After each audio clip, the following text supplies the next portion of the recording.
ಆಕಾಶವಾಣಿ ಹಿಂದೋಳ ರಾಗದಲ್ಲಿ ದೋಸೆಗಳ ಘಮ ಘಮದಿ ಸಕ್ಕರೆಯ ಸರಿಸಿ ಸವಿಯುವ ಅಡುಗೆ ಆರೋಗ್ಯ, ಅಡುಗೆ ಮಾಡುವ ವಿಧಾನ ಕುರಿತ ಕಾರ್ಯಕ್ರಮ. ಮಾಹಿತಿ ನೀಡುತ್ತಾರೆ ಸೌಮ್ಯ ಅಶ್ವಥ್. ಸಗ್ಗದಲ್ಲಿ ರುಚಿಯೊಂದೇ ಅಮೃತ.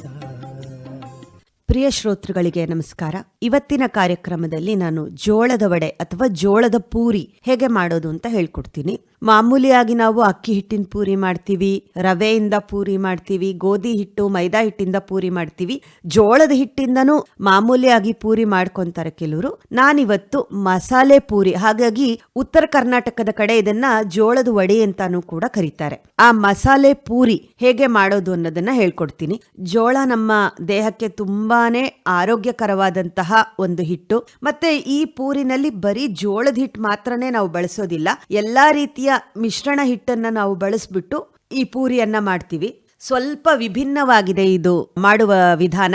ಬನ್ನಿ ಮಾಡೋದು ಹೇಗೆ ಅಂತ ತಿಳಿಸ್ಕೊಡ್ತೀನಿ. ಮೊದಲಿಗೆ ಬೇಕಾಗುವಂತಹ ಸಾಮಗ್ರಿಗಳು: ಹಸಿ ಮೆಣಸಿನಕಾಯಿ 6ರಿಂದ 8. ಇದು ಸ್ವಲ್ಪ ಖಾರವಾಗಿದ್ರೇನೆ ತಿನ್ಲಿಕ್ಕೆ ಚಂದ, ಹಾಗಾಗಿ 6ರಿಂದ 8 ಹಸಿ ಮೆಣಸಿನಕಾಯಿ ತಗೊಳ್ಳಿ. ಬೆಳ್ಳುಳ್ಳಿ ಎಸಳು 6ರಿಂದ 8 ಅಥವಾ 1 ಗೆಡ್ಡೆ ಬೆಳ್ಳುಳ್ಳಿಯನ್ನ ಸುಲ್ಕೊಳ್ಳಿ. 1 ಚಮಚೆ ಜೀರಿಗೆ, ಕೊತ್ತಂಬರಿ ಸೊಪ್ಪು ಸ್ವಲ್ಪ, ಕೊತ್ತಂಬರಿ ಬೀಜ 1 ಚಮಚೆಯಷ್ಟು, ರುಚಿಗೆ ತಕ್ಕಷ್ಟು ಉಪ್ಪು, ಜೋಳದ ಹಿಟ್ಟು 1 ಕಪ್ಪು, ಗೋಧಿ ಹಿಟ್ಟು 1 ಕಪ್ಪು, ಅಕ್ಕಿ ಹಿಟ್ಟು 3/4 ಕಪ್ಪು, ಕಡಲೆ ಹಿಟ್ಟು ಅಂದ್ರೆ ನಾವೀಗ ಬೋಂಡ ಏನ್ ಮಾಡ್ತೀವಿ ಆ ಬೋಂಡದ ಹಿಟ್ಟನ್ನ 1/2 ಕಪ್ಪು, 1/2 ಚಮಚೆಯಷ್ಟು ಜೀರಿಗೆ, ರುಚಿಗೆ ತಕ್ಕಷ್ಟು ಉಪ್ಪು. ಇದಿಷ್ಟು ಬೇಕಾಗಿರುವಂತಹ ಸಾಮಗ್ರಿಗಳು. ಈಗ ಮಾಡುವ ವಿಧಾನವನ್ನ ತಿಳಿಸ್ತೀನಿ. ಮೊದಲಿಗೆ ಮಿಕ್ಸಿ ಜಾರ್ಗೆ ಹಸಿ ಮೆಣಸಿನಕಾಯಿ, ಬೆಳ್ಳುಳ್ಳಿ ಎಸಳು, ಜೀರಿಗೆ, ಕೊತ್ತಂಬರಿ ಸೊಪ್ಪು ಮತ್ತೆ ಕೊತ್ತಂಬರಿ ಬೀಜ ಇದಿಷ್ಟನ್ನು ಹಾಕಿ ನುಣ್ಣಗೆ ಪೇಸ್ಟ್ ಮಾಡ್ಕೊಳ್ಳಿ. ಸ್ವಲ್ಪ ನೀರ್ ಬೇಕಾದ್ರೆ ಸೇರಿಸ್ಕೋಬಹುದು, ಮತ್ತೆ ಯಾವುದನ್ನು ಹುರ್ಕೊಳ್ಳೋದೇನ್ ಬೇಡ, ಎಲ್ಲ ಹಸಿದೇ ಇರ್ಲಿ. ನುಣ್ಣಗೆ ಪೇಸ್ಟ್ ಮಾಡ್ಕೊಳ್ಳಿ.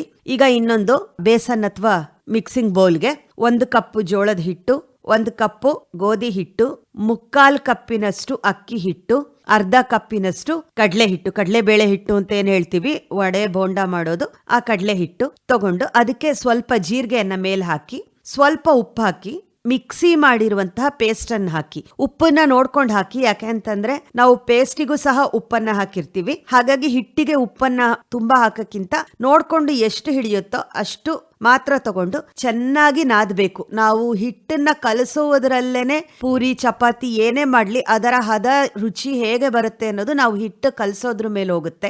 ನಿಧಾನವಾಗಿ ನಾದ್ಕೊಂಡು ಫಸ್ಟ್ ಬೆರಳುಗಳಲ್ಲಿ ಮಿಕ್ಸ್ ಮಾಡ್ಕೋಬೇಕು, ಪೂರ್ತಿ ಕೈಯನ್ನ ಬಳಸಬಾರ್ದು.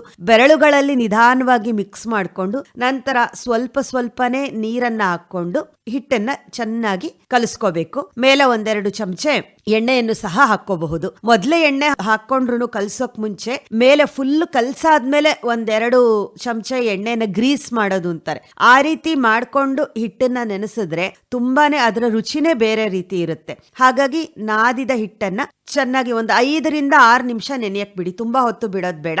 ನಂತರ ಸಣ್ಣ ಸಣ್ಣ ಉಂಡೆಗಳನ್ನ ಮಾಡ್ಕೊಂಡು ಪೂರಿ ಶೇಪ್ ನಲ್ಲಿ ಉಜ್ಕೊಂಡು ಕಾದಿರುವಂತಹ ಎಣ್ಣೆಯಲ್ಲಿ ಗೋಲಿಸ್ಕೋಬಹುದು. ಇಲ್ಲ ಅಂದ್ರೆ ಏನ್ ಮಾಡ್ತಾರಂದ್ರೆ ಕೆಲವರು ಉದ್ದಕ್ಕೆ ಚಪಾತಿ ತರ ಉಜ್ಬಿಡ್ತಾರೆ. ನಂತರ ಒಂದು ಸಣ್ಣ ಬೌಲ್ ನಲ್ಲಿ ಆ ಉಜ್ಜಿರುವಂತಹ ಚಪಾತಿಯನ್ನ ಸಣ್ಣ ಸಣ್ಣ ಉಂಡೆ, ಈಗ ಪೂರಿ ತರ ಒಂದ್ ಬಟ್ಲು ತಗೊಂಡು ರೌಂಡ್ ಶೇಪ್ ಅಲ್ಲಿ ಮಾಡ್ಕೊಂಡು ಅದನ್ನ ಎಣ್ಣೆನಲ್ಲಿ ಹಾಕಿ ಗೋಲಿಸ್ಕೋಬಹುದು. ಇದ್ರಲ್ಲೇ ಉಪ್ಪು ಖಾರ ಮಸಾಲೆ ಎಲ್ಲ ಬಿದ್ದಿರೋದ್ರಿಂದ ಇದಕ್ಕೆ ಬೇರೆ ಚಟ್ನಿ ಮಾಡ್ಕೋಬೇಕು ಅನ್ನೋಂತಹ ಅವಶ್ಯಕತೆ ಏನಿಲ್ಲ.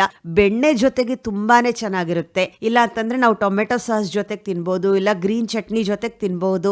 ಏನೂ ಇಲ್ಲದೆ ಬರೀ ವಡೆಯನ್ನು ಕೂಡ ನಾವು ಸವಿಬಹುದು. ಈ ಜೋಳದ ವಡೆ ಅಥವಾ ಪೂರಿ ಹೇಗಿತ್ತು ಅನ್ನೋದನ್ನ air.bdvt@gmail.comಗೆ ಮೇಲ್ ಮಾಡಿ ತಿಳಿಸಿ.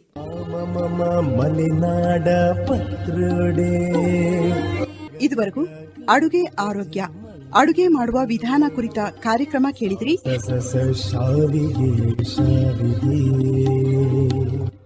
ಮಾಹಿತಿ ನೀಡಿದವರು ಸೌಮ್ಯ ಅಶ್ವಥ್. ಈ ಕಾರ್ಯಕ್ರಮ ಆಕಾಶವಾಣಿ ಭದ್ರಾವತಿ FM 103.5 ಮೆಗಾಹರ್ಟ್ಸ್ಗಳಲ್ಲಿ ಪ್ರಸಾರವಾಯಿತು. ಈ ಕಾರ್ಯಕ್ರಮವನ್ನು ಆಕಾಶವಾಣಿ ಭದ್ರಾವತಿ ಯೂಟ್ಯೂಬ್ನಲ್ಲೂ ಕೇಳಬಹುದು.